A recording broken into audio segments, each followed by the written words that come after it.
नमस्कार दोस्तों।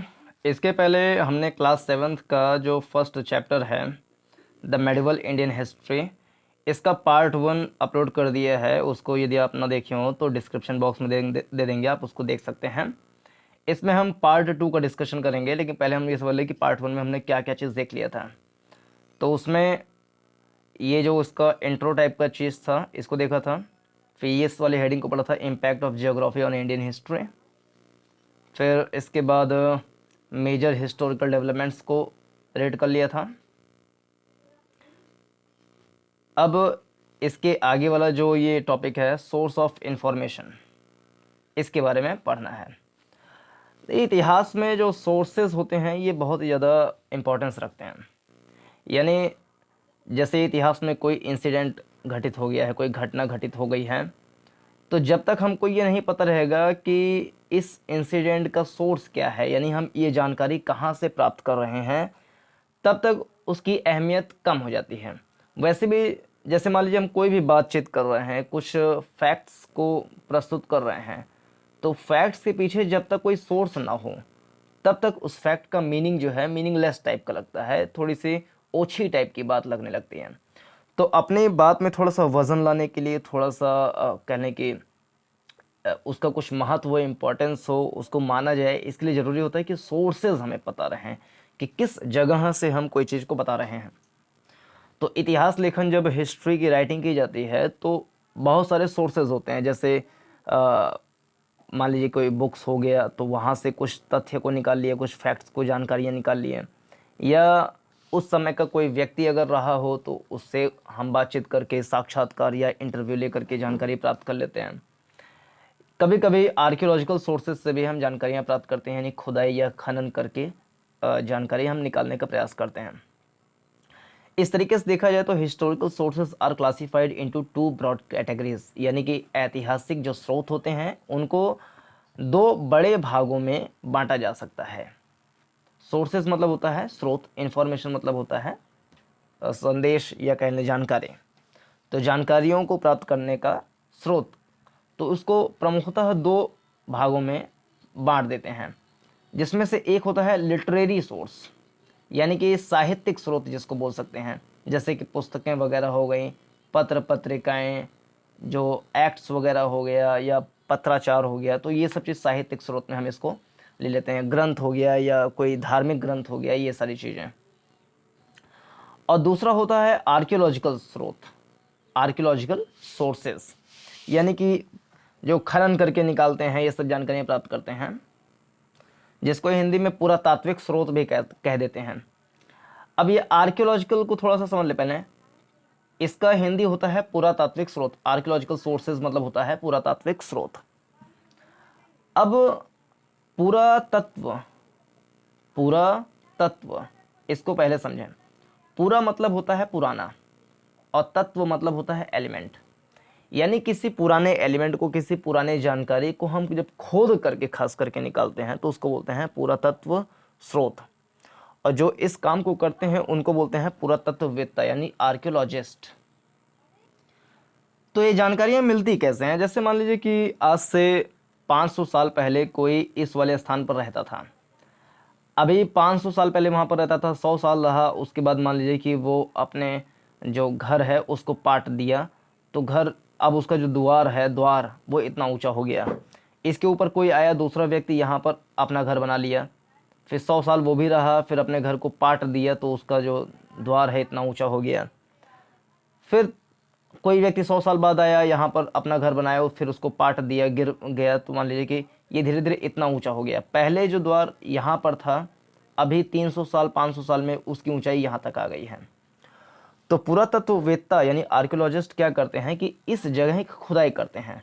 खुदाई करके कहाँ तक पहुँचने का प्रयास करते हैं? इस पहले वाले जो लेयर है, जो फर्स्ट लेयर है, मदर लेयर जो है, यहाँ तक पहुँचने का प्रयास करते हैं। तो इससे पता क्या चलता है कि विभिन्न समयों में अलग अलग टाइप के लोग, किस प्रकार से उनका जीवन यापन चलता था। जैसे जब सबसे नीचे वाले लेयर पर पहुंचेंगे तो मान लीजिए उनको कुछ वहाँ पे चीज़ें मिली, तो उससे पता लगेगा कि उस समय के लोग कैसे रहते थे। फिर उससे ऊपर वाले लेयर में जो चीज़ें मिलेंगी तो पता लगेगा कि उस समय के लोग कैसे रहते थे। तो ये जो लेयर दर लेयर जानकारियाँ प्राप्त करते हैं, तो ये आर्कियोलॉजिकल लोग करते हैं। जैसे इनके और भी काम होते हैं। मान लीजिए कोई पत्थर का टुकड़ा है, जैसे एक राजा हुआ करता था अशोक। अशोक मौर्य साम्राज्य का बहुत ही प्रतापी शासक था। ये क्या करते थे कि अपने जो भी चीज़ होते थे जनता को बताने के लिए, उसको संदेश देने के लिए, तो एक बड़े से पत्थर में उसको लिखवा देते थे, कुछ जानकारियाँ उस पर लिख देते थे, तो जनता उसको फॉलो करती थी। अभी क्या है कि जो पुरातत्ववेत्ता है वो उस पत्थर को रेड करेंगे और पत्थर को रेड करके जानकारी निकालेंगे कि आखिर अशोक ने उस समय अपने इस संदेश में क्या चीज़ उत्कीर्णित या क्या चीज़ खुदवाया था अपनी जनता के लिए। तो उससे उस समय की जो सामाजिक सांस्कृतिक जो पॉलिटिकल स्ट्रक्चर है, स्टेटस है, उसकी जानकारी हमें प्राप्त होती है। अब मान लीजिए जैसे पाषाण युग की हम बात करते हैं, स्टोन एज की भी बात करते हैं, हिस्ट्री में पढ़ते ही हैं। तो स्टोन एज से हमें कई सारी जानकारियाँ मिलती हैं। तो ये जानकारियाँ कैसे मिली? आर्कियोलॉजिस्ट जो होते हैं वो क्या करेंगे कि अलग अलग स्थानों पर जाएंगे, वहाँ पर जैसे कोई पत्थर का टुकड़ा एक जगह पे इकट्ठा हुआ पड़ा है तो उसको उठाएंगे, उसको स्टडी करेंगे। तो जैसे मान लीजिए कोई पत्थर इस टाइप का ऐसे बना हुआ है, तो वो समझेंगे यहाँ पर नुकीला क्यों है, और फिर उसको और स्टडी करने पर पता लगेगा कि नुकीला इसलिए था क्योंकि वो किसी को मारने के लिए नुकीला करते थे। तो उससे वो ये निष्कर्ष, ये कंक्लूजन निकाले कि पत्थर का प्रयोग जो है हंटिंग के लिए किया करते रहे होंगे। जो बहुत पुराने जो मानव रहते थे वो लोग हंटिंग करने के लिए पत्थर का प्रयोग करते थे। ऐसे ही मान लीजिए गुफा के अंदर में उनको कुछ राख मिल गई, राख एशेज मिल गए, तो आर्कियोलॉजिस्ट ये निष्कर्ष निकाल सकते हैं कि लगता है कि पहले लोग गुफाओं में रहते थे अपनी सुरक्षा के लिए, और वहाँ पर उजाला करने के लिए वो लोग आग भी जला लिया करते थे। फिर और स्टडी करने पर उनको पता लगेगा कि वहाँ पर और भाई सारे पत्थर के टुकड़े पड़े हुए हैं, तो वो सोचे होंगे कि हो सकता है कि दो पत्थर को रगड़ करके ये आग निकाले होंगे और फिर इसको जलाए होंगे, फिर यहाँ पर राख इकट्ठी हो गई होगी।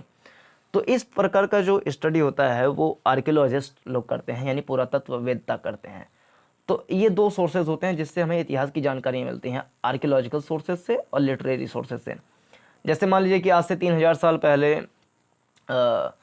आचार्य चाणक्य हुआ करते थे। आचार्य चाणक्य चंद्रगुप्त मौर्य के दरबार में एक प्रकार से प्रधानमंत्री हुआ करते थे।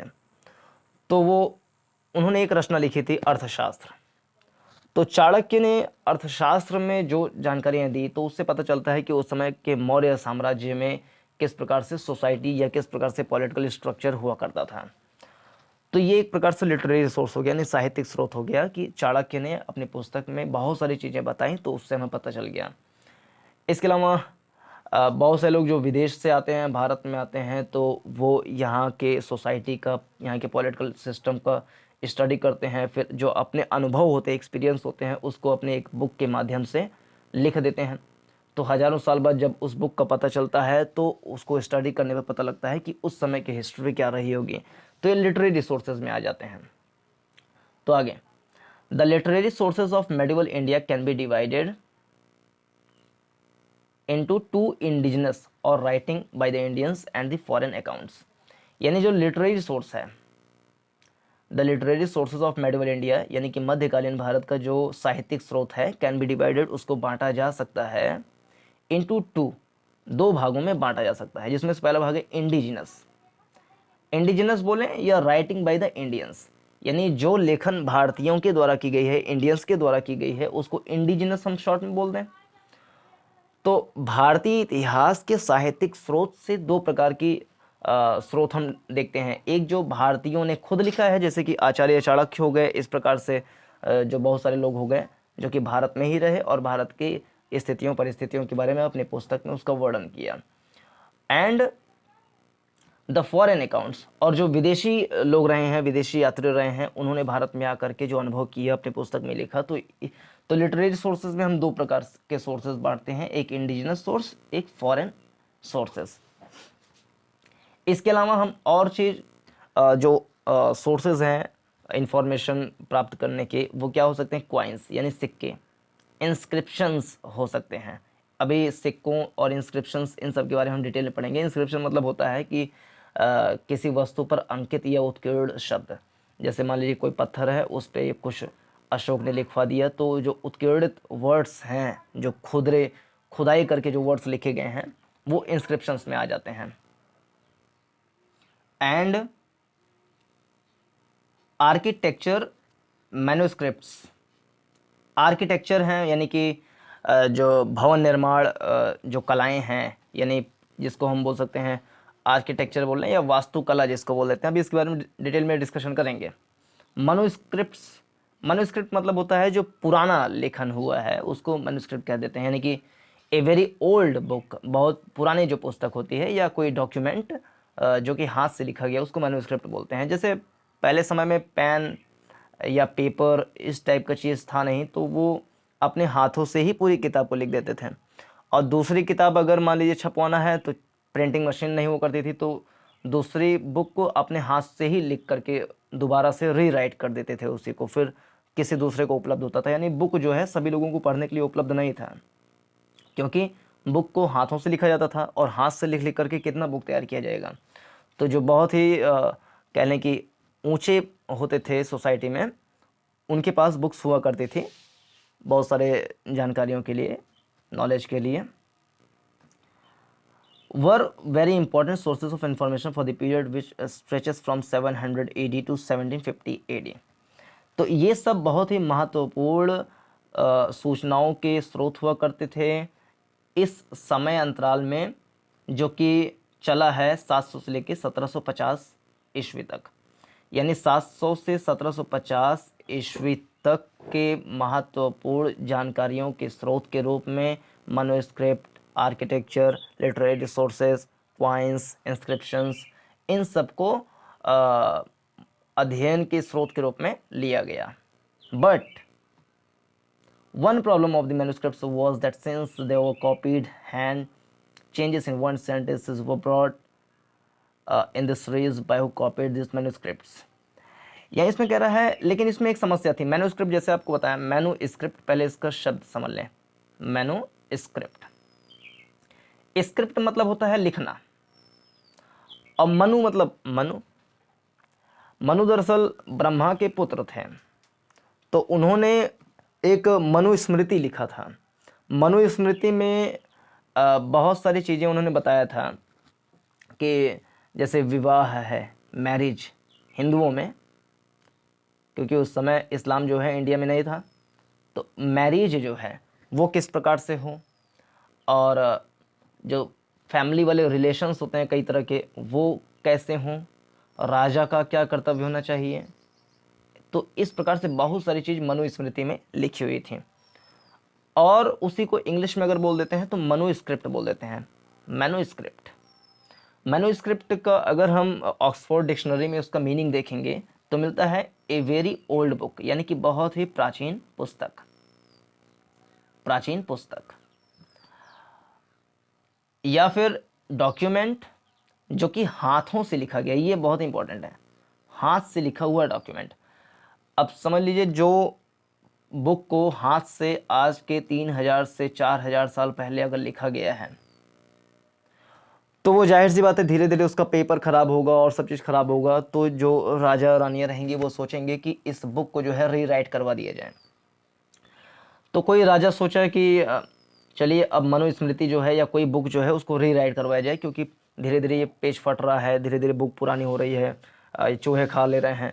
तो रीराइट करवाने के चक्कर में तो एक प्रॉब्लम होता था, one problem of the manuscripts, यानी हाथ से लिखे हुए पुस्तकों में एक प्रॉब्लम ये था कि सिंस दे वर कॉपीड, क्योंकि वो हाथ से लिखे हुए थे, कॉपी किए हुए थे, चेंजेस इन वर्ड्स, तो शब्दों में जो है फेरबदल हो जाया करती थी, और कभी कभी वाक्यों में फेरबदल हो जाया करती थी। जैसे फॉर एग्जांपल ये समझ लीजिए कि स्कूल चल रहा है, स्कूल में कोई बच्चा या स्टूडेंट अब्सेंट हो गया, अब स्कूल में कुछ लिखवा दिया गया, दूसरे दिन वो आया, उस कॉपी को घर के लिए लेकर चला गया, मांग लिया कि भाई एक दिन के लिए घर के लिए दे दो अपनी कॉपी को। तो घर पे जाके लिखेगा अपनी कॉपी में, यानी कि कॉपी कर रहा है।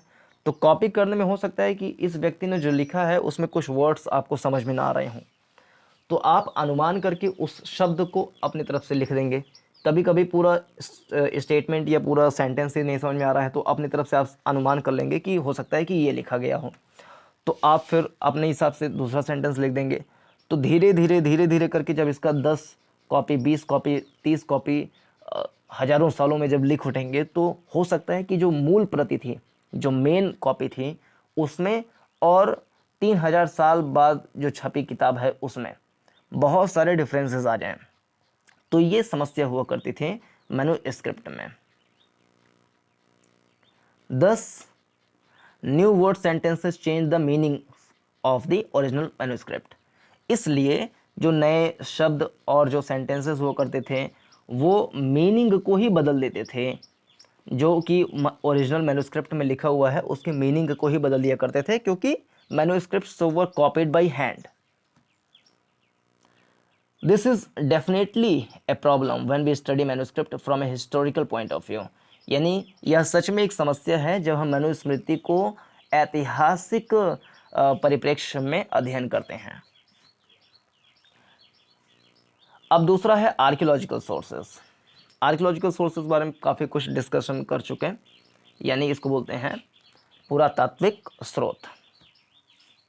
Archaeological sources available to us include temples, palaces, mosque, fort, tombs, coins, inscriptions, utensils, tools, weapons, ornaments and paintings. Archaeological sources में हम क्या क्या चीज़ प्राप्त करते हैं? जैसे इमेजिन करिए कि 3000 साल पहले, 5000 साल पहले हमारे सोसाइटी में क्या हुआ करता था, लोग कैसे रहते थे। तो आर्कियोलॉजिस्ट वहाँ की खुदाई करेंगे, खुदाई करके उनको क्या क्या चीज़ मिल सकता है, आर्कियोलॉजिकल सोर्सेज में क्या क्या चीज़ इंक्लूड होता है, क्या क्या चीज़ शामिल होता है। तो उसमें एम्प्लॉयज़, यानी कि उस समय के लोग किस प्रकार के काम करते थे, किस प्रकार का लेबर करते थे, यानी कह लें कि शिल्पी थे या कुम्हार थे या टीचर्स थे, तो उनके किस प्रकार के एम्प्लॉयमेंट वो करते थे, तो इसके बारे में हमें जानकारी मिलती है। इसके अलावा पैलेसेस के बारे में हमें जानकारी मिल जाती है जब खुदाई करने पे, यानी कि जो महल हुआ करते थे। मॉस्क्स, यानी मॉस्क मतलब है जैसे गुंबद या मस्जिद, मंदिर, इन सब के बारे में जानकारियाँ। फोर्ट्स, किलों के बारे में जानकारी मिल जाती है। टॉम्ब्स, टॉम्ब्स मतलब गुंबद टाइप का चीज़, उसके बारे में जानकारी मिलती है। कॉइन्स, यानी सिक्कों के बारे में जानकारी मिलती है, और सिक्कों से भी कई सारी जानकारी मिलती है, तो उसके बारे में आगे डिस्कशन करेंगे। इंस्क्रिप्शंस, इंस्क्रिप्शंस मीन्स होता है कि कोई पत्थर पे कोई चीज़ लिखा गया है तो उसको पढ़ करके जानकारियाँ प्राप्त करना, तो आर्कियोलॉजिकल सोर्सेज से इसकी भी जानकारी मिलती है। अटेंसिल्स, यानी बर्तनों के बारे में जानकारी मिलती है कि हड़प्पा वाले सिविलाइजेशन में लोग मिट्टी के बर्तन में जो है भोजन पकाया करते थे। फिर उसके बाद धीरे धीरे स्टील आ गया, फिर कॉपर आ गया, बहुत सारी चीज़ें हो गई, तो हमें बर्तनों के बारे में जानकारी मिलती हैं। टूल्स यानी औजार के बारे में जानकारी मिलती है आर्कियोलॉजिकल सोर्सेज से। वेपन्स यानी हथियार के बारे में। ऑर्नामेंट्स यानी कि जो हम आभूषण पहनते हैं उसके बारे में जानकारी मिलती है। एंड पेंटिंग्स, और जो पेंटिंग्स हैं यानी कि हस्तकला जिसको बोल सकते हैं, उसके बारे में जानकारी मिलती है आर्कियोलॉजिकल सोर्स में। दे गिव अस एन आइडिया, ये हमें एक आइडिया प्रोवाइड करते हैं, देते हैं, ऑफ पॉलिटिकल यानी कि राजनीतिक, सोशल यानी सामाजिक, इकोनॉमिक यानी आर्थिक, हिस्ट्री ऑफ दैट टाइम। यानी they give us an idea of the political, social and economic history of that time. ये हमें उस समय के राजनीतिक, सामाजिक और आर्थिक इतिहास के बारे में जानकारियाँ प्रदान करते हैं। फॉर एग्जाम्पल जैसे क्वाइंस है, क्वाइंस में मान लीजिए कोई राजा जो है अपनी फ़ोटो छपवा दिया सामने फ्रंट पे, और बैक में छपवा दिया किसी भगवान के फ़ोटो को, तो इससे ये पता लग जाएगा कि हाँ उस समय के जो राजा थे वो अपने आप को ईश्वर तुल्य यानी कि जो गॉड है उसके बराबर मनवाने का प्रयास करते थे कि जनता उनको भगवान के तरीके से पूजे। तो इससे जो राजा की श्रेष्ठता है, जो सुप्रीमेसी ऑफ किंग है, इसके बारे में जानकारी मिल सकती है। तो ऐसे बहुत सारी चीज़ हमें पॉलिटिकल, सोशल, इकोनॉमिक हिस्ट्री के बारे में जानकारी मिल जाती हैं आर्कियोलॉजिकल सोर्सेज से। मैनी रूलर्स, कई सारे जो शासक हुए, पर्टिकुलरली इन साउथ इंडिया, विशेष रूप से दक्षिण भारत में, encouraged to design and build temples, उन्होंने मंदिरों को बनाने और डिज़ाइन करने को प्रेरित किया। दक्षिण भारत में कई सारी बहुत ही फेमस मंदिर हैं, तो आर्कियोलॉजिकल सोर्सेज से ये भी जानकारी मिलती है कि कई सारे राजा मुख्य रूप से जो दक्षिण भारत के राजा हुआ करते थे उन्होंने मंदिरों को बनाने और डिज़ाइन करने को प्रेरित किया। क्यों प्रेरित किया? क्योंकि temples thus are a rich source of religious and cultural history. Temples जो होते हैं वो धार्मिक और सांस्कृतिक इतिहास के एक बहुत ही समृद्ध सोर्स होते हैं, स्रोत होते हैं। दरअसल टेम्पल में क्या है कि बहुत सारे लोग इकट्ठा होते हैं या पहले इकट्ठा हुआ करते थे, और कोई भी अगर सार्वजनिक निर्णय है या किसी बात पर डिस्कशन करना है तो टेम्पल्स में आकर के इकट्ठा होते थे। तो वो एक प्रकार से जैसे आज का पार्लियामेंट है, विधानसभा है, तो उस समय वो टेम्पल ही काम किया करता था कई सारे मायनों में, सोशल गैदरिंग के लिए। तो टेम्पल्स 10, तो मंदिर जो हैं इसलिए are a rich source of religious, एक बहुत ही समृद्ध स्रोत हुआ करते थे धार्मिक और सांस्कृतिक इतिहास के। Paintings are another valuable source. Paintings, हस्तकला एक दूसरा भी बहुत ही बहुमूल्य स्रोत हुआ करता था। As the tell is about the customs, food habits and dress jewellery of the period, जो हमें बताते हैं, as the tell is about the, जो हमें बताते हैं कस्टम्स, यानी कि जो हमारे प्रथाएं हैं उसके बारे में बताते हैं। जैसे अगर किसी भी सामान्य हिंदू के घर में जाएंगे तो वहाँ पर देवी देवताओं की जो पेंटिंग्स है वो मिल सकती हैं। तो इससे ये पता चल सकता है कि हाँ, इसका कस्टम ये है, ये इस देवता को मानता है। या किसी भी गली मोहल्ले में या सड़क पर निकल गए, सामने अगर कहीं मस्जिद पड़ गया तो हमें पता चल सकता है कि ये मस्जिद का जो डिज़ाइन अगर हम देखेंगे या मस्जिद के अंदर में जाएंगे तो उसमें कहीं लिखा रहेगा कि नमाज अदा इतने टाइम पे करना है, कहीं कुछ और अच्छी अच्छी लाइनें लिखी हुई हैं। तो इससे हमें उसके कस्टम्स यानी आदतों, प्रथाओं के बारे में जानकारी मिल जाती हैं। पेंटिंग्स हमें काफ़ी सारी चीज़ें बता देती हैं। पेंटिंग्स भी कई तरीके के होते हैं, जैसे कि बिहार में एक बहुत ही पेंटिंग फेमस हुई है, मधुबनी पेंटिंग जिसको बोलते हैं। तो मधुबनी पेंटिंग में क्या होता है कि कई सारे देवी देवताओं की उसमें फ़ोटोज़ बना करके पूरी तरीके से पेंटिंग को फिल कर देते हैं फूल पत्तियों से, फ्लोरा एंड फौना से, और पूरा कलरफुल उसको कर देते हैं, तो बहुत सुंदर लगता है। तो उससे कस्टम्स यानी प्रथाओं के बारे में जानकारी मिलती है, त्योहारों के बारे में जानकारी मिल जाती हैं। फूड यानी खान पान के बारे में, फूड हैबिट्स यानी खान पान की जो आदतें हैं उसके बारे में। ड्रेसेस, ये बहुत इंपॉर्टेंट है, यानी कि कपड़ों के बारे में जानकारी मिल जाती है। अभी 1000 साल पहले की अगर कोई पेंटिंग देखेंगे, उसमें उसको ध्यान से स्टडी करेंगे तो हमें पता लग जाएगा कि किस प्रकार का ड्रेस पहन रहे हैं। हड़प्पन सिविलाइजेशन में जैसे बहुत सारे मूर्तियाँ या ये सब चीज़ मिले हैं, तो पता लगता है कि हाँ, वो लोग ऑर्नामेंटेशन का भी बहुत ज़्यादा शौक रखते थे, आभूषण पहनते थे, और किस टाइप का डिज़ाइन वो करता था, किस टाइप के कपड़े वो करते थे, इन सब की हमें जानकारी मिल जाती है। ज्वेलरी यानी आभूषणों की जानकारी मिल जाती है ऑफ द पीरियड। तो एक बार में देखें तो paintings are another valuable source as they tell us about the customs, food habits, dress and jewellery of the period. यानी पेंटिंग्स एक दूसरा बहुत ही बहुमूल्य स्रोत है जो हमें बताता है प्रथाओं, खान पान की आदतों, पहनावे और आभूषणों के बारे में उस समय के पीरियड में।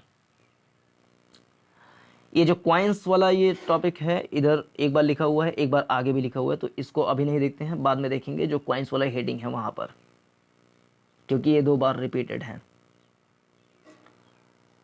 तो अगला है लिटरेरी सोर्सेस, यानी कि साहित्यिक स्रोत। साहित्यिक स्रोत को भी जानते हैं, 2 पार्टों में बांटते हैं, एक इंडिजिनस सोर्स यानी कि भारतीय साहित्यिक स्रोत, और दूसरा फॉरेन लिटरेरी सोर्स यानी कि विदेशी साहित्यिक स्रोत, यानी जो विदेशों से लोग आए, यहाँ पर भ्रमण किए, घूमे टहले, और फिर अपने एक्सपीरियंसेस को अपने बुक में लिखे या डॉक्यूमेंट्री किए। तो स्टेट पेपर्स एंड ऑफिशियल और private documents written in Persian provide much information for reconstructing the history of the period.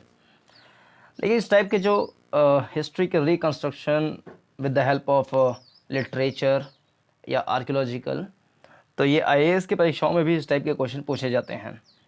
कि हिस्ट्री को रीराइट करने में या रिकंस्ट्रक्ट करने में फला लिटरेचर का क्या योगदान रहा है या पर्शियन लिटरेचर का क्या योगदान रहा है, इस टाइप के क्वेश्चन पूछा जाता है। तो स्टेट पेपर्स यानी कि राज्य के जो कागजात हैं और जो आधिकारिक या प्राइवेट डॉक्यूमेंट्स जो हैं वो पर्शियन में यानी कि फ़ारसी भाषा में लिखे गए हैं, जो प्रोवाइड मच इन्फॉर्मेशन, जो बहुत सारी जानकारियाँ प्रोवाइड करते हैं for reconstructing the history of the period, कि उस समय के इतिहास को पुनः बनाने के लिए या पुनर्निर्माण के लिए उपयोगी होते हैं। तो एक बार में अगर बोलें तो स्टेट पेपर्स एंड ऑफिशियल और private documents written in Persian provide much information for reconstructing the history of the period, यानी राज्य के कागज और आधिकारिक या प्राइवेट डॉक्यूमेंट्स जो कि फ़ारसी भाषा में लिखे गए हैं प्रदान करते हैं बहुत सारे इन्फॉर्मेशन इतिहास को, उस समय के इतिहास को रिकंस्ट्रक्ट करने में, पुनर्निर्माण करने में। यानी उस समय के इतिहास को पुनर्निर्माण करने में फ़ारसी साहित्य, मुख्य रूप से फ़ारसी साहित्य में लिखा गया है जो स्टेट पेपर्स या ऑफिशियल प्राइवेट डॉक्यूमेंट्स, वो उस समय के हिस्ट्री को रिकंस्ट्रक्ट करने में बहुत ही उपयोगी होते हैं। Though most of it has been lost, यद्यपि, दो मतलब होता है यद्यपि, यद्यपि most of it has been lost यानी उसमें से कई सारे जो हैं खो चुके हैं। Those found in private collections throw much light on the administration, economy and society of the time. Those found in private, जो प्राइवेट कलेक्शंस मिले हैं वो थ्रो यानी कि प्रकाश डालते हैं, थ्रो मच लाइट, बहुत सारी बातों पर प्रकाश डालते हैं, जैसे कि एडमिनिस्ट्रेशन यानी कि उस समय का प्रशासन कैसा था, इकोनॉमी यानी उस समय की अर्थव्यवस्था कैसी थी, सोसाइटी यानी कि उस समय का समाज कैसा था। तो एक बार फिर से देखें तो though most of it has been lost, those found in private collections throw much light on the administration, economy and society of the time. यद्यपि उनमें से कई सारे खो चुके हैं, जो मिले भी हैं प्राइवेट कलेक्शंस के द्वारा वो वहाँ के एडमिनिस्ट्रेशन, इकोनॉमी और सोसाइटी के ऊपर बहुत सारा प्रकाश डालते हैं, बहुत सारी जानकारियाँ प्रदान करते हैं जो भी लिटरेचर मिले हैं उससे। एक यहाँ पे फैक्ट दिया हुआ है जिसके बारे में पिछले वीडियो में डिस्कशन हो चुका था। इन हिज बुक यानी कि बाबर का जो किताब था, बाबरनामा, जिसका नाम था बाबरनामा, जिसको बाबर ने लिखा था, the Mughal emperor Babur use the term Hindustan to desirable geography, fauna and culture of the Indian subcontinent. यानी बाबरनामा में मुगल जो एम्परर था बाबर, उसने हिंदुस्तान टर्म को डिस्क्राइब किया यहाँ की यानी कि भारत की या भारतीय उपमहाद्वीप की, इंडियन सब कॉन्टिनेंट के ज्योग्राफी, फौना यानी फूल पत्ती, कल्चर यानी संस्कृति को डिनोट करने के लिए, डिस्क्राइब करने के लिए। क्रॉनिकल्स, अब एक हेडिंग है क्रॉनिकल्स। तो क्रॉनिकल्स मतलब क्या होता है कि जैसे इतिहास में बहुत सारी घटनाएं घटती हैं, एक घटना घटी, फिर उसके बाद दूसरी, उसके बाद तीसरी, उसके बाद चौथी, तो इन सभी घटनाओं में, इन सभी इंसिडेंट्स में आपस में कुछ ना कुछ संबंध भी होता है, कोरिलेशन भी होता है। तो इन सभी घटनाओं को एक धागे में पिरो करके एक माला बना देना, उसी को हम कह सकते हैं क्रॉनिकल। कहने का तात्पर्य यह है कि जो ऐतिहासिक घटनाएं होती हैं, हिस्टोरिकल इंसिडेंट्स होते हैं, उनका काल क्रम के अनुसार लिखित ब्यौरा इकट्ठा कर देना कि आज के 3000 साल पहले ये हुआ, फिर उसके 500 साल बाद ये हुआ, उसके 200 साल बाद ये हुआ, ऐसे ऐसे करते हुए ये घटनाएं हुई। या भारतीय स्वतंत्रता संग्राम को अगर देखते हैं तो बताते हैं कि 1885 में भारतीय राष्ट्रीय कांग्रेस की स्थापना हुई, उसके पहले 1857 में प्रथम स्वाधीनता संग्राम हुआ, फिर ये हुआ, फिर उसके बाद कांग्रेस आगे बढ़ी, फिर 1920 में गांधी का आगमन हुआ, उसके पहले बंगाल का विभाजन हुआ 1905 में। तो एक समय के अनुसार घटनाओं को बांट देना कि इस समय ये हुआ था, इस समय ये हुआ था, और सारी घटनाओं को एक जगह पे कलेक्ट कर देना, तो उसे बोल देते हैं क्रॉनिकल्स। हिंदी में बोलते हैं काल क्रमानुसार, काल क्रमानुसार, यानी काल यानी समय, क्रम यानी एक ऑर्डर उसका बना देना उसके अनुसार। तो क्रॉनिकल मतलब होता है यही कि ऐतिहासिक घटनाओं का कालानुक्रमित लिखित ब्यौरा, जिसको इतिवृत्त भी बोल देते हैं। तो ये ज़्यादा डिफ़िकल्ट वर्ड नहीं है। क्रॉनिकल मतलब सिर्फ इतना ही कि ऐतिहासिक जो भी घटनाएं हुई हैं उसको यहाँ पर लिख देना बस, और समय के साथ लिख देना, दैट इज कॉल्ड क्रॉनिकल्स। तो chronicles have provided ample information with regard to the history of the medieval India, यानी काल क्रमानुसार जो लिखित ब्यौरा है या इतिवृत्ति है वो प्रोवाइडेड यानी प्रदान करता है एम्पल इंफॉर्मेशन, बहुत सारी जानकारियां with regard to the history of medieval India, यानी कि मध्यकालीन इतिहास के बारे में। तो क्रॉनिकल्स मध्यकाल के इतिहास के बारे में बहुत सारी जानकारियां प्रोवाइड करता है। इसमें बहुत सारे एग्जाम्पल दे रखे हैं, जैसे कि जो मिनहाज सिराज थे उनकी एक रचना है, उन्होंने एक पुस्तक लिखी जिसका नाम है तबाकते Nasiri. तबाकते Nasiri gives useful information regarding the slave dynasty of Delhi up to the year 1216 AD, यानी सन 1267 में एक डायनेस्टी हुआ करती थी, स्लेव डायनेस्टी। इस पुस्तक में आप आगे पढ़ेंगे इसके बारे में। स्लेव डायनेस्टी का हिंदी होता है गुलाम वंश। गुलाम वंश। तो कुतुबुद्दीन ऐबक ने गुलाम वंश की स्थापना की थी। इसके बारे में डिटेल में आगे पढ़ा जाएगा, खाली एक रेफरेंस के तौर पर जान लें कि गुलाम वंश की स्थापना कुतुबुद्दीन ऐबक ने की थी, और वो गुलाम वंश का पहला राजा था, जिसको इंग्लिश में स्लेव डायनेस्टी बोलते हैं। तो मिनहाज सिराज की जो पुस्तक है तबाकते नसीरी, वो इसी स्लेव डायनेस्टी के बारे में बहुत सारी जानकारियां हमें प्रदान करती हैं, जो कि दिल्ली में उसकी डायनेस्टी थी। एक पुस्तक है ज़ियाउद्दीन बरहनी की पुस्तक। ज़ियाउद्दीन बरहनी एक लेखक हैं, उन्होंने लिखा था तारके फिरोज़। तारके फिरोज़, तो ये क्या करता है, Shahi Tarikh Firoz, Shahi gives the history of the first 6 years of Firoz Shah Tughlaq. Reign, reign एक वर्ड इसमें बार बार आएगा। राइन मतलब होता है किसी क्षेत्र पर किसी राजा का अधिकार होना। तो ज़ियाउद्दीन बरहनी की पुस्तक तारके फिरोज़ जो है वो फिरोज शाह तुगलक के 6 साल का जो शासन है उसके इतिहास के बारे में बहुत सारी जानकारियां प्रदान करता है। फिरोज शाह's own composition Futuhat Firoz Shahi gives record of his administrative achievements, यानी फिरोज शाह ने खुद अपनी एक रचना लिखी है, कंपोजिशन किया है, लिखा है, जिसका नाम है फुतुहत फिरोज। फुतुहत फिरोज ये गिव्स यानी देता है record of his administrative achievements, जो फिरोज शाह ने अपने प्रशासनिक अचीवमेंट्स उनके रहे हैं, प्रशासनिक जो कुशलता रही है उसके बारे में उन्होंने फुतुहत फिरोज नामक कंपोजिशन में इस बारे में डिस्कशन किया है। तो ये सब जो है कह सकते हैं जो इंडिजिनस राइटिंग है, यानी भारतीयों ने खुद जो राइटिंग्स की हैं अपने पुस्तक में, कंपोजिशंस में, तो वो इंडिजिनस राइटिंग्स हैं कि अलग अलग वंश में, अलग अलग राजाओं के समय में उस समय का सोसाइटी, उस समय का कल्चर, पॉलिटिकल सिस्टम, सोसाइटी किस प्रकार से था, तो वो अपनी पुस्तकों में, वहाँ का एडमिनिस्ट्रेशन कैसा था, तो वो अपनी पुस्तकों में इसकी जानकारियाँ प्रदान करते हैं। अब जैसे इसमें इसामी एक लेखक हैं, उनकी रचना है फुतुहुस सलातीन। फुतुहुस सलातीन deals with the period extending from the rise of the Ghazanvi to the reign of Mohammad bin Tughlaq. तो इसामी की पुस्तक जो है फुतुहुस सलातीन वो बताती है गजनवी से लेकर के मोहम्मद बिन तुगलक के शासनकाल के समय के बारे में।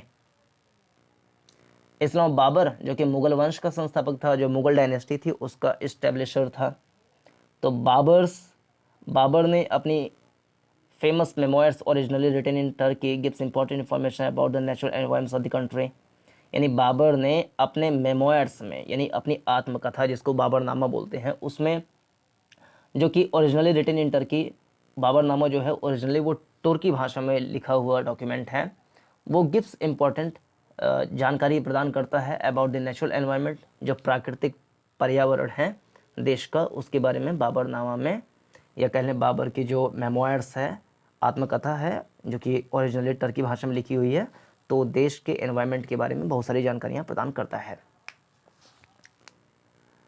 द मेमोयर्स ऑफ जहांगीर, यानी जहांगीर का जो मेमोयर्स है, यानी आत्मकथा। आत्मकथा मतलब होते हैं अपने बारे में लिखना, ऑटोबायोग्राफी जिसको बोलते हैं।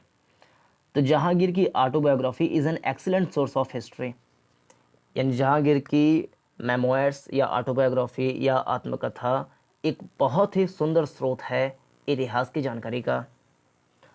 गुलबदन बेगम जो कि हुमायूं की पत्नी थी, Gulbadan Begum's Humayunnama gives insight into the affairs of the royal हरम।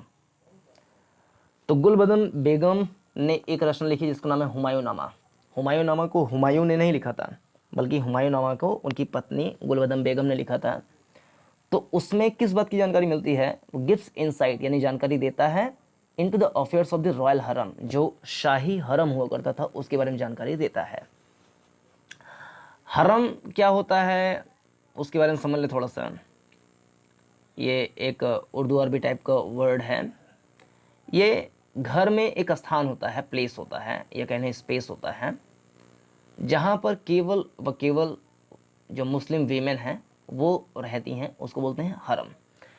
जैसे जब पहले राजशाही थी, यानी जो मुस्लिम जो रूलर्स रहे हैं, वो अपने बहुत बड़े महल में एक स्पेस बनवाते थे जहाँ पे पूरा पर्दा रहता था, सब कुछ रहता था, औरतें ही रहती थीं, माताएं, बहनें, रानियाँ, बहुत सारी दासियाँ वहाँ पर रहती थी उनकी सेवा करने के लिए। लड़कियाँ जितनी थीं वो सारे के सारे एक ही स्पेस पे रहती थी ताकि उनकी सुरक्षा की जा सके। तो उस वाले प्लेस को हरम बोला जाता था। जैसे यदि अकबर वाली जो मूवी एक है उसको अगर देखेंगे तो उसमें भी हरम वाला जो कॉन्सेप्ट है वो दिखाया गया है कि अकबर की जितनी बीवियाँ रानियाँ थीं वो सारे के सारे एक स्थान पर रहती हैं, तो उस वाले प्लेस को हरम बोलते हैं। तो गुलबदन बेगम की जो हुमायूंनामा है उसमें जो रॉयल हरम है यानी कि शाही हरम, इसके बारे में जानकारियाँ प्राप्त होती हैं। Abul Fazl's Ain Akbari and Akbarnama are two most important works dealing with the reign of Akbar. तो अबुल फजल की जो रचना है इसका नाम है आइन अकबरी, दूसरा अकबरनामा। ये दो बहुत ही महत्वपूर्ण काम करते हैं अकबर के शासन के बारे में बताने के लिए। यानी जहांगीर, हुमायूं, बाबर, इन सब के शासनकाल में, स्लेव डायनेस्टी में, फिरोज शाह तुगलक के समय में अलग अलग रचनाएं की गई जिससे हमें पता चलता है उन सब के बारे में।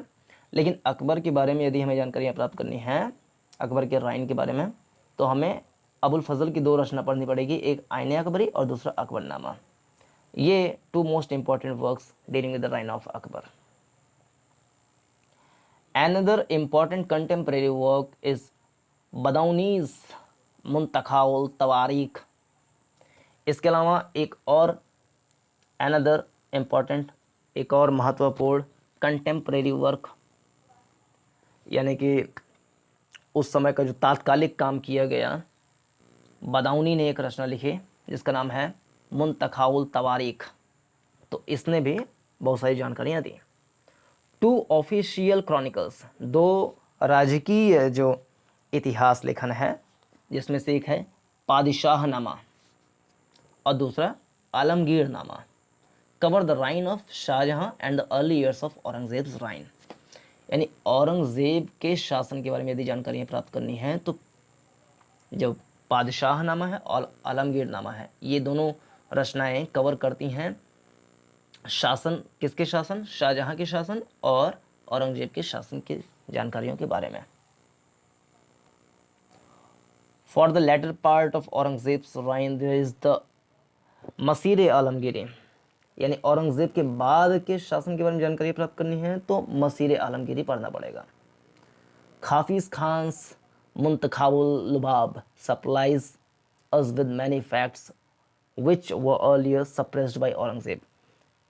तो खाफी खान की एक रचना है मुंतखाबुल लुबाब, ये सप्लाई करती यानी देती है मैनी फैक्ट्स, बहुत सारे तथ्य, विच वो अर्लियर, जिसको बाद में औरंगज़ेब के द्वारा दबा दिए गए। यानी औरंगज़ेब को काफ़ी हद तक ये माना जाता है कि वो हिंदुओं के बहुत सारे टेम्पल्स को, जैसे कि बनारस में एक टेम्पल है और मथुरा में एक टेम्पल था, उसको तोड़वा करके वहाँ पे मस्जिद बनवा दिया गया, तो उसको बड़ा क्रूर माना जाता था इतिहास में।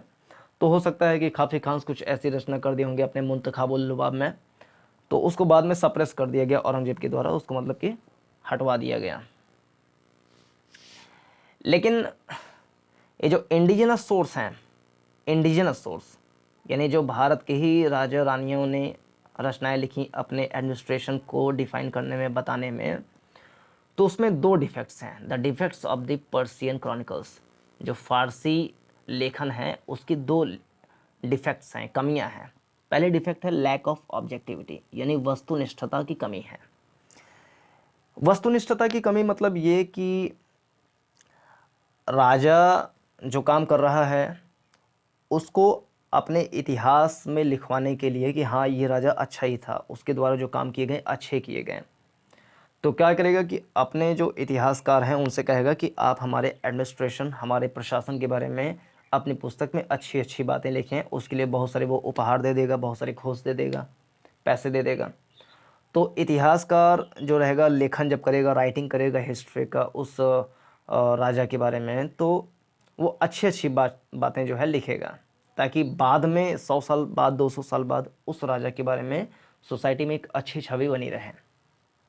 तो ये एक पहला डिफेक्ट है कि जो सत्यनिष्ठा है, या कह लें जो ऑब्जेक्टिविटी है, जिसको हिंदी में कहते हैं वस्तुनिष्ठता, इसकी कमी है। बायस टुवर्ड्स रॉयल्टी, यानी कि जो शासन है, शासक वर्ग है, उसके प्रति बायस है, यानी केवल उसके अच्छे अच्छे बातों को ही बताता है, उसके बुरे बातों को इतिहास में नहीं बताता है फारसी लेखन जो है। तो ये कमी तो है ही। इतिहासकार को ये चाहिए कि वो जो अपनी रचनाएं कर रहे हैं उसमें किसी के बारे में अगर लिख रहे हैं तो वस्तुनिष्ठ रहें, जो फैक्ट्स हैं पूरे फैक्ट्स को लिखें, चाहे वो अच्छे फैक्ट हो चाहे वो बुरे फैक्ट हों। लेकिन जब कोई पहले से सोच लेता है कि नहीं हमें उसके बारे में अच्छा ही लिखना है, तो वो खाली अच्छी बातों को लेकर के अपनी राइटिंग में समेट लेता है और बुरी बातों को छोड़ देता है। तो ये बायसनेस आ जाती है उसमें। तो ये बहुत बड़ी कमी होती है, क्योंकि बाद के लोग पढ़ेंगे तो उनको उस समय के बारे में एग्जैक्ट जानकारी नहीं मिल पाएगी, क्योंकि इतिहासकारों ने पहले से वही चीज़ें लिखी हैं जो अच्छी थी, बुरी चीज़ों को उन्होंने लिखा नहीं। दूसरा, lack of interest in common people. एक कमी ये भी है कि जो आम आदमी हुआ करते थे उनके बारे में जानकारियाँ उनकी रचनाओं में नहीं के बराबर मिलती हैं। अब लिटरेरी सोर्स में हम फॉरेन ट्रैवलर्स के बारे में पढ़ेंगे। Travellers from abroad give us interesting information regarding the political, social and economic conditions in medieval India। यानी जो विदेश से ट्रैवलर्स रहे हैं, यात्री रहे हैं, ट्रैवलर्स मतलब होता है यात्री, अब्रॉड मतलब होता है विदेश। इंटरेस्टिंग इन्फॉर्मेशन मतलब होता है कि मतलब बहुत ही सुंदर जानकारियाँ कह लें, इंटरेस्टिंग जानकारियाँ रिगार्डिंग द पॉलिटिकल यानी कि राजनीति, सोशल समाज, और इकोनॉमिक कंडीशंस यानी कि आर्थिक जो स्थितियां हैं मेडिवल इंडिया मतलब मध्यकालीन भारत। तो विदेशों से आने वाले ट्रैवलर्स हमें पॉलिटिकल, सोशल और इकोनॉमिक कंडीशन, मध्यकाल के पॉलिटिकल, सोशल और इकोनॉमिक कंडीशन के बारे में इंटरेस्टिंग फैक्ट्स या इंटरेस्टिंग इंफॉर्मेशन बताते हैं। एग्जाम्पल में यहाँ पे दिया हुआ है अल-बिरूनीज़। अल-बिरूनी एक लेखक हैं, तो Al-Biruni's account of India during Sultan Mahmud Ghazni's conquest in his Kitabul Hind is considered to be the finest foreign account of medieval India. तो कॉन्क्वेस्ट इसमें एक वर्ड आया है, तो कॉन्क्वेस्ट मतलब होता है विजय, विजय, कॉन्क्वेस्ट मतलब होता है विजय। तो Al-Biruni's account of India during Sultan Mahmud Ghazni conquest, यानी अल-बिरूनी का जो रचना है, ये भी विदेशी लेखक हैं अल-बिरूनी। कब? महमूद गजनी के विजय के समय में उनकी रचना थी किताबुल हिंद। वो फॉरेन अकाउंट यानी कि विदेशी लेखन, मध्यकाल की विदेशी लेखन के बारे में सबसे अच्छी यानी फाइनेस्ट रचना मानी जाती है। तो एक लाइन में बोले कि मध्यकालीन इतिहास के बारे में सबसे अच्छी रचना की बात करें तो महमूद गजनी के विजय के समय किताबुल हिंद, जो कि अल-बिरूनी के द्वारा लिखी गई थी, सबसे अच्छी विदेशी रचना मानी जाती है। मार्को पोलो जो कि चीन की यात्रा पर आया था, वो साउथ इंडिया में भी ट्रैवल किया था। तो Marco Polo who visited South India in the latter part of the 13th century has given useful information. यानी मार्को पोलो जो दक्षिण भारत में बाद में घूमने टहलने के लिए आया था, कब? 13th सेंचुरी में, यानी कि सन 1200 के बाद। तो वो हमें बहुत सारे उपयोगी इन्फॉर्मेशन, यूजफुल इन्फॉर्मेशन प्रोवाइड करता है। तो मार्को पोलो भी एक विदेशी यात्री था।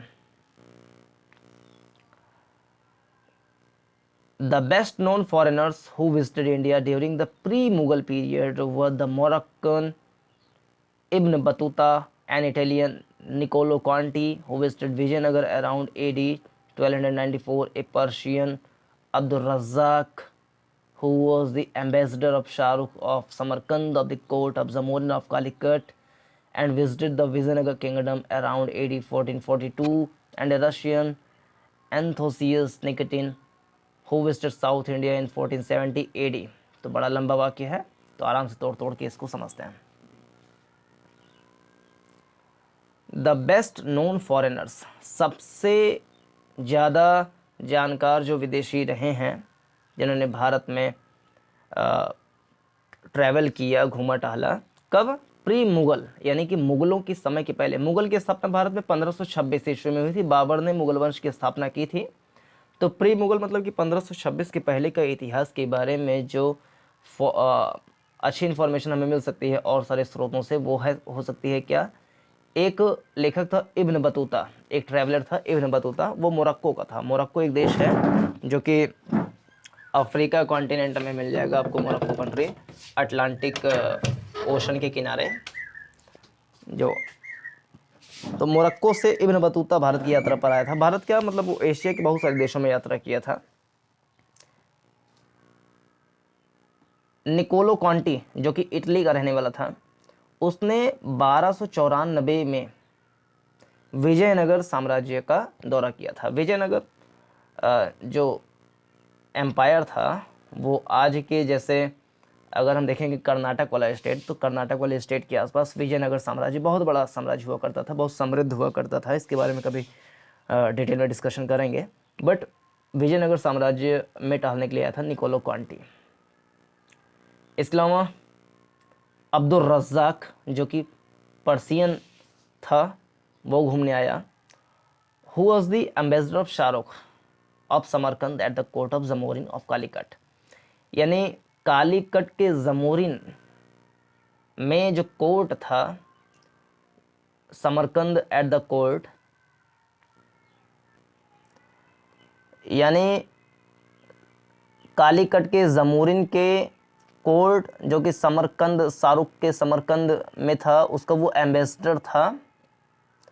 उसने विजयनगर को विजिट किया था, कब? 1442 के आसपास। इसके अलावा एक है एथनोसियस निकितिन, ये एक रशियन ट्रैवलर था। हु विजिटेड जो कि टहला घूमा कहाँ पर? साउथ इंडिया में, कब? 1470 के आसपास। तो ये सब टहले घूम में अपनी जानकारियाँ डॉक्यूमेंट बनाए, तो उससे बहुत सारी जानकारियाँ हमें मिलती हैं। From the 16th century onward, यानी 1600 के बाद, 16th सेंचुरी यानी 16वीं शताब्दी के बाद, यानी सन 1500 के बाद। जैसे 1500 के बाद अगर देखें तो मुगल पीरियड स्टार्ट हो जाएगा, 1500 के पहले देखें तो प्री मुगल पीरियड रहेगा। तो from the 16th century onwards, तो 16th सेंचुरी के बाद यानी मुगल टाइम पे, the European travellers who came to India have left a mine of information for us. तो इसके बाद जो यूरोपियन ट्रैवलर्स रहे हैं, यूरोप के यात्री, वो भारत में आए और बहुत सारी जानकारियाँ छोड़ करके ही गए, या कहें दे करके गए। The work of Jesuit missionaries and European travelers like Barbosa, Ralph Fitch, Roy, or Tavernier, Bernier, and Manuki have described the conditions of the people. तो जेसुइट मिशनरी, यूरोपीय यात्री जैसे कि Barbosa, Ralph Fitch, Roe, Tavernier, Bernier और Manucci ने यहाँ के लोगों की स्थितियों के बारे में डिस्क्राइब किया, बताया। The state of trade and commerce and the magnificence of the court and the camp. और क्या क्या चीज़ जानकारियाँ दी? स्टेट ऑफ ट्रेड यानी कि व्यापार की क्या स्थिति थी, और वाणिज्य, व्यापार और वाणिज्य की क्या स्थिति थी। इसके अलावा magnificence of the court and the camp, camp और कोर्ट की क्या महत्ता थी, मैग्निफिसेंस क्या थी, उसके बारे में इन ट्रेवलर्स ने हमें जानकारियाँ प्रदान की। अब इतिहास को रिकंस्ट्रक्ट करने में एक बहुत ही इंपॉर्टेंट सोर्स होता है क्वाइंस, यानी सिक्के। सिक्के से हमें बहुत सारी जानकारियाँ मिल जाती हैं कि उस समय का पॉलिटिकल, कल्चरल, सोसाइटी यानी कि सोशल या इकोनॉमिक कंडीशन कैसा था। बहुत सारी जानकारियाँ से मिल जाती हैं। अभी देखते हैं इसके बारे में। और 2018 के 2019 के आईएएस के मेंस पेपर में एक क्वेश्चन पूछा गया था कि जो गुप्त पीरियड है, गुप्त पीरियड, क्या कारण है कि गुप्त पीरियड के बाद के जो सिक्का शास्त्रीय कला थी यानी कि क्वाइन का जो आर्ट था वो धीरे धीरे कम होता चला गया। अब ये आईएएस की परीक्षा में पूछा गया था, तो समझ सकते हैं कि कक्षा 7 की बुक है, but it is very much important. तो coins give us dates of important political events. तो क्वाइंस की क्या महत्ता है? सबसे बड़ी महत्ता ये है कि क्वाइंस गिव अस डेट्स, सिक्के जो है हमें तारीख बताते हैं। जो इम्पोर्टेंट पॉलिटिकल इवेंट्स हुए हैं, महत्वपूर्ण और राजनीतिक घटनाएं जो हुई थी, उसका हमें घटनाक्रम पता चल जाता है क्वाइंस के माध्यम से। तो अगर इन पॉइंट्स को हम नोट डाउन कर लें अपने दिमाग में, थोड़ा सा समझ लें इसको अच्छे से, तो सोचिए कि आईएएस के मेंस में कितनी अच्छी आंसर लिखी जा सकती है कि coins give us dates of important political events. Coins जो होते हैं वो महत्वपूर्ण राजनीतिक घटनाओं के तारीखों के बारे में जानकारियाँ प्रदान करते हैं। A book on coins titled Drya Pariksha, an examination of coin, was written during the reign of Alauddin Khilji. तो अलाउद्दीन खिलजी के शासन के समय में एक पुस्तक लिखी गई थी। किस पर पुस्तक लिखी गई थी? ऑन क्वाइंस, यानी कि सिक्कों पर पुस्तक लिखी गई थी, जिसका नाम था, जिसका टाइटल था दया परीक्षा, इंग्लिश बोले एन एग्जामिनेशन ऑफ क्वाइंस। तो इससे हमें बहुत सारे क्वाइंस के बारे में जानकारियाँ प्राप्त होती हैं। तो इस दया परीक्षा में क्या है? It list the coins minted during the reign of the sultan. It list the coins during the reign of the sultan, यानी अलाउद्दीन खिलजी जो सुल्तान था उसके समय में किस प्रकार के सिक्के को मिंट किया गया, ढाला गया, उसके बारे में जानकारी हमें मिलती है। देखिए यहाँ पर कुछ सिक्के की फ़ोटो छपे हुए हैं।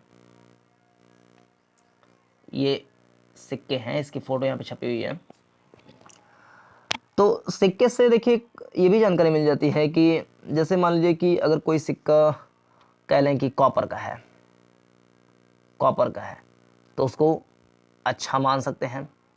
कोई अगर जस्ते का बना हुआ है तो उसको हम कह सकते हैं कि उस समय अगर जो सिक्का जस्ते का बना था तो मतलब कि उस समय का स्थिति बहुत बुरी रही होगी, जो कॉपर का बना था। और सोचिए अगर कोई सिक्का सोने का बना हुआ है, गोल्ड का, तो ये मान सकते हैं कि हाँ उस समय जो है साम्राज्य या किंगडम या जो उस समय का स्टेट था बहुत ज़्यादा समृद्ध, बहुत ज़्यादा रिच था। तो ये भी हमें सोशल स्टेटस पता लगता है कॉइन्स के माध्यम से।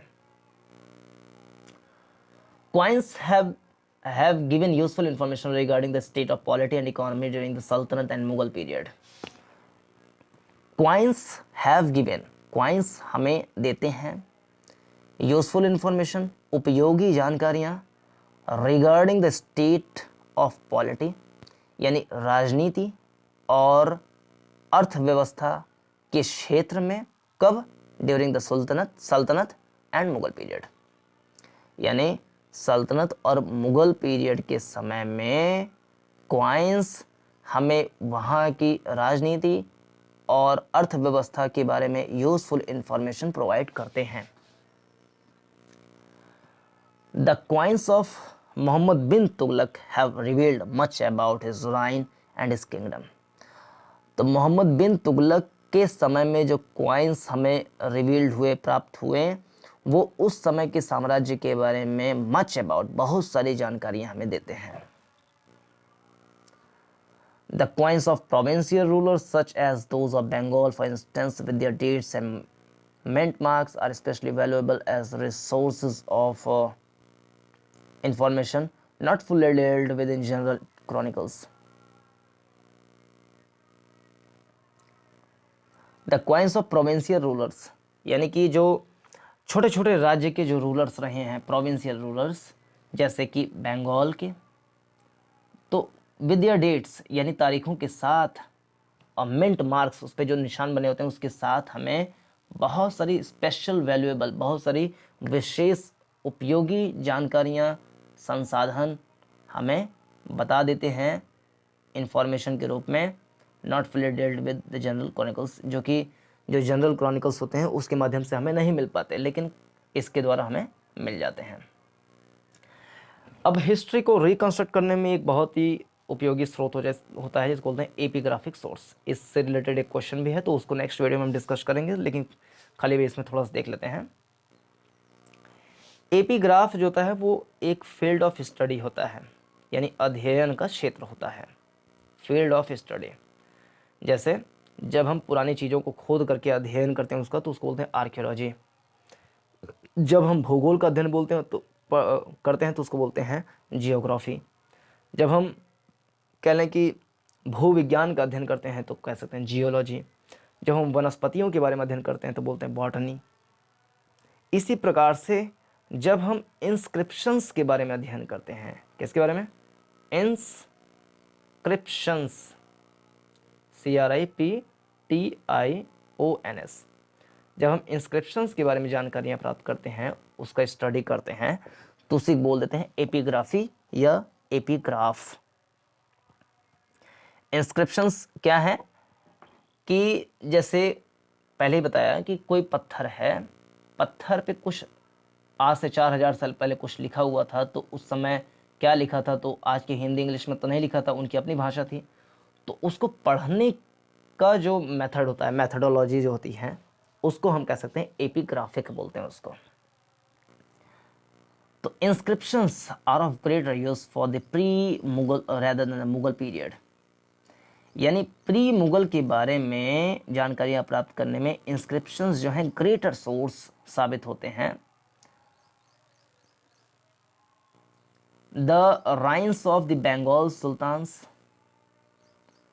Shamsuddin Firoz, Alauddin Firoz and the Nizam Shah king Burhan have been established by studying inscriptions alone, यानी बंगाल के सुल्तान शमसुद्दीन फिरोज, अलाउद्दीन फिरोज, निज़ाम शाही, किंग बुरहान, इनके इस्टेब्लिशमेंट के बारे में, इनकी स्थापना कब हुई थी, कैसे हुई थी, इसके बारे में स्टडी करने के लिए इंस्क्रिप्शंस जो होते हैं बहुत ही अच्छे स्रोत माने जाते हैं। द बंगाल सल्तनत especially from the 14th to 16th centuries have been understood slowly on the basis of epigraphic sources, यानी 14 से लेकर 14 टू 16th सेंचुरीज, यानी सन 1300 से 1500 के बीच में जो बंगाल का सल्तनत है, उसके बारे में जानकारियाँ प्राप्त करने के लिए has been understood slowly on the basis of epigraphic sources, यानी ये जो एपिग्राफिक सोर्स रहे हैं, इसके द्वारा हम धीरे धीरे उन के बारे में जानकारी हमें मिल पाती हैं। किसके बारे में? बंगाल के सल्तनत के बारे में। In many an instance the full titles of kings and queens and the history of minor dynasties have been revealed by studying inscriptions. In many instance यानी बहुत सारे केस में the full titles of kings, यानी राजाओं के जो full title थे, पूरे नाम, और रानियों के, वो हिस्ट्री के बहुत छोटे छोटे माइनर डायनेस्टीज़ जो हैं, छोटे छोटे जो वंश हैं, राजवंश जो हैं, उसके बारे में हमें जानकारियाँ प्रदान कर देते हैं। कब? बाय स्टडिंग इंस्क्रिप्शंस, इंस्क्रिप्शंस को पढ़ने के बाद, जबकि पहले नहीं मिल पाते थे। The inscriptions that reveal India's medieval history throw light on political aspects as well as social life, जो इंस्क्रिप्शंस हैं वो मेडिवल हिस्ट्री, इंडिया के मेडिवल हिस्ट्री के बारे में रिवील करते हैं, बताते हैं, लाइट डालते हैं, यानी प्रकाश डालते हैं, जानकारियाँ प्रदान करते हैं। किस बारे में जानकारी प्रदान करते हैं? पॉलिटिकल एस्पेक्ट्स, यानी राजनीतिक के बारे में, और as well as social life, इसके अलावा सामाजिक बारे में जानकारियाँ प्रदान करते हैं ये इंस्क्रिप्शंस। तो ये था पार्ट 2 इस वाले वीडियो का।